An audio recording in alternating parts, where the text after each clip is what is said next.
Hello student, today's our topic is management and science art and profession, जो business studies का second chapter है आपका। ठीक है, उसमें हमें देखना है कि जो मैनेजमेंट है वो साइंस है, आर्ट है या प्रोफेशन है, किसकी तरह किसकी जैसी लगती है मैनेजमेंट। तो सबसे पहले हमें मीनिंग पता होना चाहिए, साइंस क्या होता है, आर्ट क्या होता है या प्रोफेशन क्या होता है। तो सबसे पहले हम चेक करते हैं कि साइंस क्या होता है। आपको पता ही होगा कि साइंस में क्या होता है, बहुत टफ एंड हार्ड रूल होते हैं। ठीक है, और उनको हम वैसे का वैसे ही ट्रीट करते हैं। फॉर एग्जांपल, अगर जो वाटर है आपका, उसको H2 अगर साइंस में बोला जाता है तो सारे उसे H2O ही बोलेंगे। ठीक है, तो इसलिए उसमें क्या होती है, हार्ड एंड टफ रूल होते हैं। लेकिन मैनेजमेंट में ऐसा नहीं होता। पहले हम देखते हैं कि साइंस में क्या क्या होता है। फर्स्टली क्या है हमारा कि सिस्टमेटिक बॉडी ऑफ नॉलेज होता है। इसमें क्या होता है, सिस्टमेटिक बॉडी ऑफ नॉलेज होता है। ठीक है, आप बताओ, क्या आपको लगता है कि मैनेजमेंट में सिस्टमेटिक बॉडी ऑफ नॉलेज होता है? यस, होता है कि उसमें भी आपको एक अच्छी बॉडी ऑफ नॉलेज, आपके पास नॉलेज होगा तभी आप मतलब उसको मैनेजमेंट को एप्लीकेबल कर पाओगे, नहीं तो नहीं कर पाओगे। ठीक है, तो उसमें भी क्या होता है कि कुछ हद तक आपका बहुत मतलब 90% उसमें सिस्टमेटिक बॉडी ऑफ नॉलेज होता है। फिर कि प्रिंसिपल बेस्ड ऑन एक्सपेरिमेंटेशन।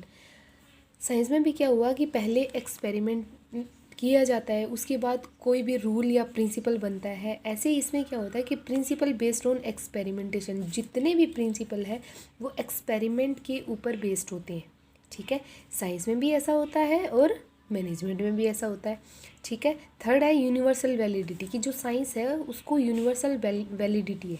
ये साइंस के करेक्टर स्केच हैं। ठीक है, फीचर्स हैं, इन्हीं को हम मैनेजमेंट के साथ देख रहे हैं। थर्ड है हमारा साइंस का कि यूनिवर्सल वैलिडिटी। यस, साइंस की यूनिवर्सल वैलिडिटी होती है, सारे उसे मतलब उसी ट्रुथ, उसको ट्रुथ मानते हैं। जितने भी उसके रूल होते हैं उनको ट्रुथ माना जा सकता है, और यूनिवर्सल वैलिडिटी है मतलब सारे उसको मानते हैं। क्या मैनेजमेंट भी ऐसा ही है? क्या मैनेजमेंट की वैलिडिटी यूनिवर्सल है, मतलब सारे लोग मानते हैं? तो यस, मानते हैं। तो इसलिए क्या कहा जा सकता है कि जो हमारा मैनेजमेंट है वो एज ए साइंस ट्रीट होता है। ठीक है, तो क्या बन गया, management is a science, but बिल्कुल वैसे नहीं है जैसे साइंस होती है, मतलब हार्ड एंड टफ रूल नहीं है। तो उसको क्या बोला जा सकता है कि इट इज़ सॉफ्ट साइंस। ठीक है, या जो क्या है, एक्सेप्टेड साइंस है। ठीक है, मतलब अभी चल रही है या धीरे धीरे इसका डेवलपमेंट होना और बाकी है। सेकंड है हमारा आर्ट। आर्ट का मतलब क्या होता है? ठीक है, जिसमें क्रिएटिविटी होती है। ठीक है, एक थ्योरेटिकल नॉलेज होती है, क्रिएटिविटी होती है, या उसमें पर्सनल जजमेंट होता है। क्या ऐसा मैनेजमेंट में होता है? ओके, चेक करते हैं। फर्स्ट है कि existence of theoretical knowledge. Art में एग्जिस्टेंस ऑफ थ्योरेटिकल नॉलेज होती है, क्या मैनेजमेंट में होती है? यस, होती है, उसमें भी थ्योरेटिकल नॉलेज होती है। ठीक है, उसके बाद है पर्सनलाइज एप्लीकेशन। पर्सनलाइज एप्लीकेशन का मतलब हम अपनी जजमेंट लगाते हैं क्या उसमें? ठीक है, लगा सकते हैं क्या, जैसे आर्ट में होती है? यस, लगा सकते हैं, बिजनेस स्टडीज़ में, इसमें मैनेजमेंट में भी, सॉरी। थर्ड आपका based on practice and the creativity. जो आर्ट है वो किस पे बेस्ड होता है? प्रैक्टिस और क्रिएटिविटी। जितनी ज़्यादा प्रैक्टिस करोगे, जितनी ज़्यादा आप क्रिएटिव होंगे, उतना ज़्यादा आपके लिए बेनिफिशियल है। ऐसे ही मैनेजमेंट में भी ऐसे ही है कि जितनी ज़्यादा प्रैक्टिस होगी, जितनी ज़्यादा क्रिएटिव होगी, मैनेजमेंट उतनी ज़्यादा अच्छी होगी। ठीक है, तो क्या बोला जा सकता है कि जो मैनेजमेंट है वो साइंस भी बन गई, सॉफ्ट साइंस बन गई, आर्ट तो वो पूरी तरह ही बन गई। ठीक है, तो management is a art. Okay, question पूछ सकते हैं, तो इसमें हमें इन तीनों से उनका मतलब सिमिलरिटीज़ बतानी पड़ेंगी। नेक्स्ट है हमारा प्रोफेशन। प्रोफेशन का मतलब क्या होता है? जैसे डॉक्टर होता है, लॉयर होता है, तो उनका प्रोफेशन है वो काम करना। ठीक है, तो प्रोफेशन में कुछ फीचर्स क्या क्या होते हैं? पहला है well defined body of knowledge. Well defined body of knowledge मतलब उसके लिए एक स्पेसिफिक नॉलेज की ज़रूरत होती है। क्या मैनेजमेंट में ऐसा होता है?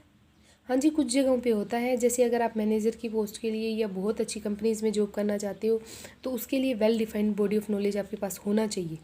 ठीक है, पूरी तरह से हो ये ज़रूरी नहीं है, लेकिन बड़ी कंपनीज में काम करने के लिए आपके पास well defined body of knowledge होना चाहिए।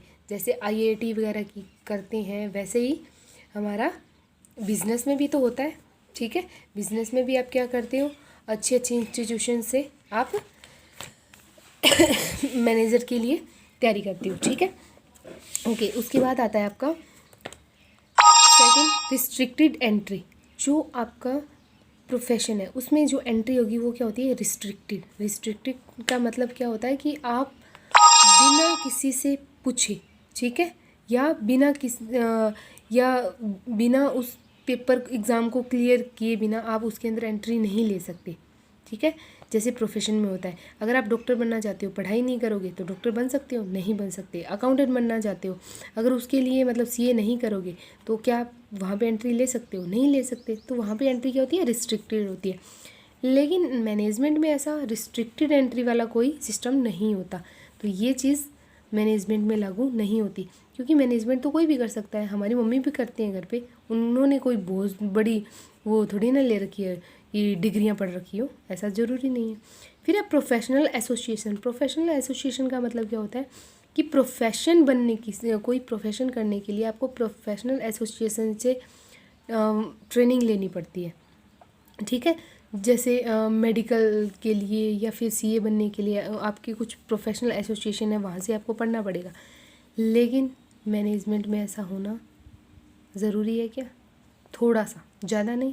अगर बड़ी कंपनीज़ में जॉब करना है तो वहाँ पे आपको करना पड़ेगा, बाकियों में ज़रूरी नहीं है। फिर एथिक कोड ऑफ कंडक्ट का मतलब क्या होता है, एथिक कोड ऑफ कंडक्ट का, जैसे एक डॉक्टर है वो क्या करता है, मतलब जब भी वो अपना प्रोफेशन स्टार्ट करता है तो वो एक प्लेज करता है, ठीक है, एक प्रतिज्ञा लेता है कि मैं मतलब मानव की सेवा करूँगा एंड ऑल दैट, जो भी है, ठीक है। वो होते हैं एथिक कोड ऑफ कंडक्ट, मतलब उनका जो धर्म है, उनका जो कर्तव्य है, ठीक है, उनकी जो ड्यूटीज़ है वो पूरी करेंगे। लेकिन प्रोफेशन में ऐसा होता है, लेकिन मैनेजमेंट में ऐसा हो ये ज़रूरी नहीं। कोड ऑफ कंडक्ट बिल्कुल नहीं होते उसमें। सर्विस मोटिव, प्रोफेशन जो भी होती हैं उनका मोटिव क्या होता है, सर्विस देना, क्योंकि वो सर्विस में लगे होते हैं। डॉक्टर है, वकील है, जो भी आपके टीचर्स हैं, ठीक है, उनका मोटिव क्या होता है, सर्विस प्रोवाइड करना। लेकिन मैनेजमेंट का आपको क्या लगता है, सर्विस प्रोवाइड करना होता है? Yes, management is also a intangible, ठीक है। सो वो उसका मोटिव भी क्या होता है, सर्विस प्रोवाइड करना। Thank you.